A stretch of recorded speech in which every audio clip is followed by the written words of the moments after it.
Hello, everyone. I'm ZHAO Chuang. Let's draw the body of Tarbosaurus today. Tarbosaurus and T-Rex were often described as large and flexible animals, so we draw it a posture that can highlight its giant body and mightiness, and flexibility at the same time. Let's design it standing upright and using its feet to attack other animals, in an alert or intimidating status, or raising its foot to hunt the prey. We draw it with its body upright. On a long paper, if we want to draw a dinosaur standing upright, it should be a square composition. We must first pay attention to where this animal would be located on the paper. In addition, when designing such action, many structures on its body would have changed. For example, when it stood up, its head would lower down, and its neck would form a very obvious S shape. Its one foot would stretch forward, but not too far. Its center of gravity would be located in the middle of the body, and its tail tip would be raised, and so on. While drawing, we can observe many perspectives of this animal. For example, when drawing an animal in a side view, we can simply draw the cylindrical body into a circle. But if we draw it standing upright like this, especially from a front view, we will find that its body would be very three-dimensional. So we should note that, when it stood up, its body was not as simple as that viewed from the side, but a three-dimensional structure. We can see its lateral side and its ventral side, as well, so to show its volume will be a key point in this drawing. Next, let's draw the body of Tarbosaurus. We'll draw a Tarbosaurus with its mouth wide open and kicking something with one foot. Before starting from its head, let's determine the approximate positions first. We draw its head this big, with its mouth wide open.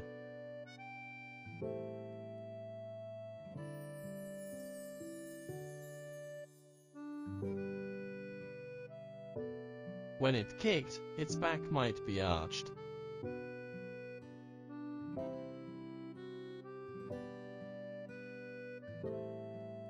Then its one leg would be here, and the other leg. Its tail would droop down. Now, let's draw its head, starting with its nose, which was a little square. We draw the nostril like this, as when it was alive, its exposed nostrils were quite small. Then we outline its mouth with dotted lines. There were a lot of details around the mouth, and let's use dotted lines to represent them. The eye was probably here. We first draw the small eye.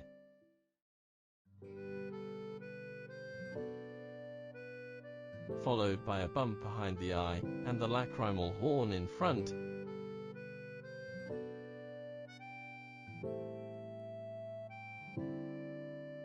The dorsal side of the nose had a row of small bumps. Then we draw its teeth. The 4 teeth in the front were relatively small, and the dozen or so teeth at the rear were larger.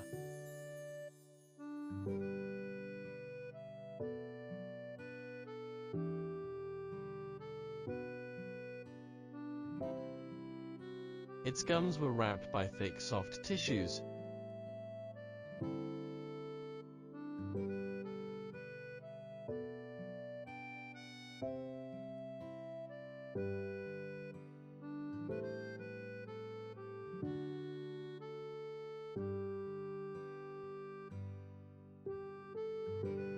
And these were the muscles of its mouth.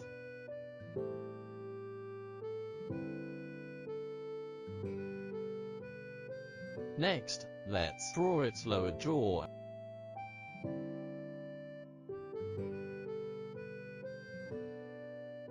and tongue.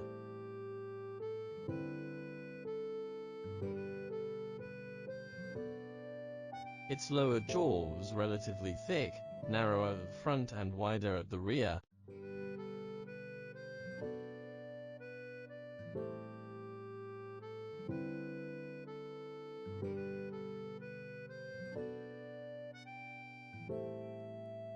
Then refine the details around the eyes.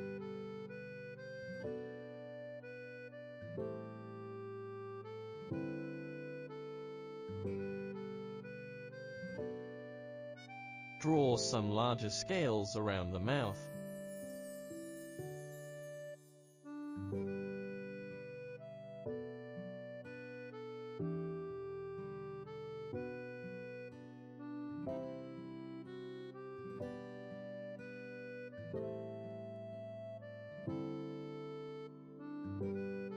Next, we draw its ear, the back of its head, its neck,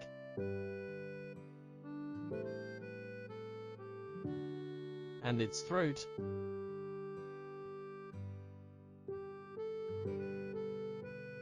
The muscles on the side of the neck. It had a short neck,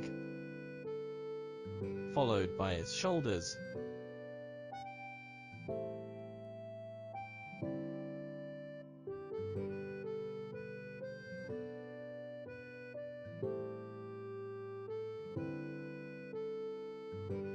here, we draw its coracoid.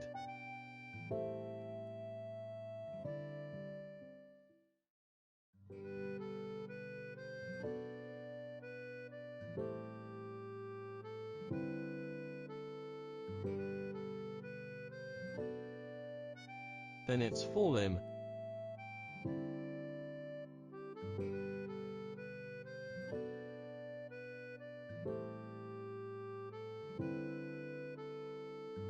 and the other forelimb.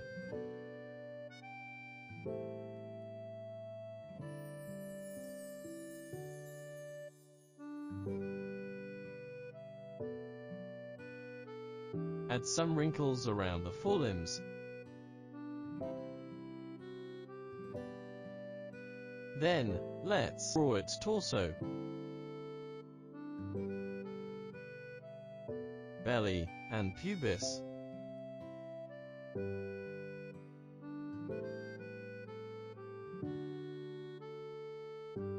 This was its ilium, which was the upper part of the pelvis. Then its thigh,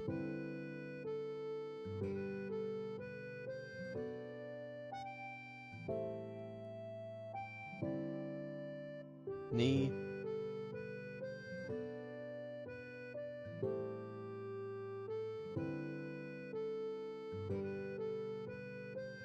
and shank.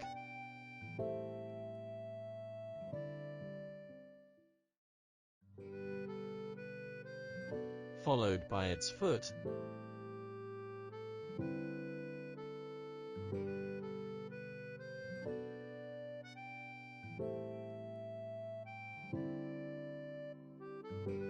and we draw some large scales on the instep.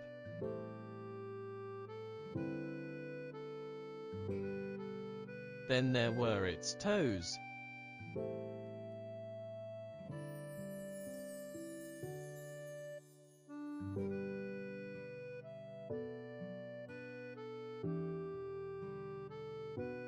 We draw the other leg it used to kick. First was the knee.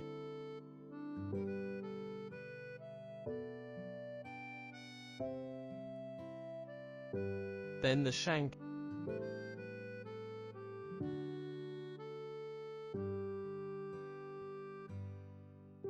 And foot. And then its ankle joint.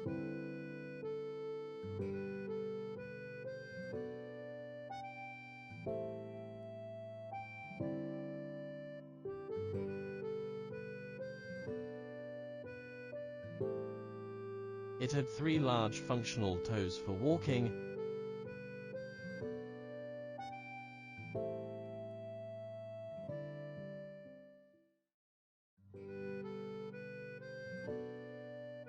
and another small one here.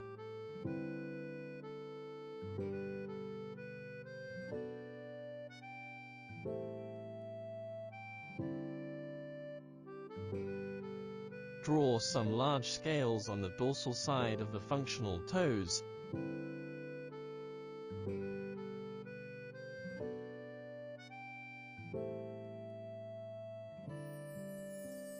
We can draw the shading around first, leaving the small toe out, since it was very small, and we could probably see only a little bit.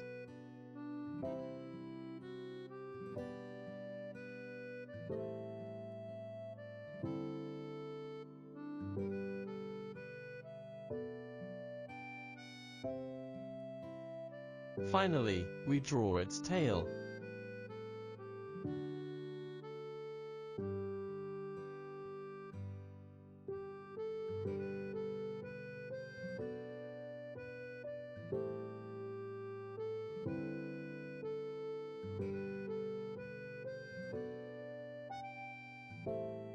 Good, like this, we've finished drawing the body of Tarbosaurus.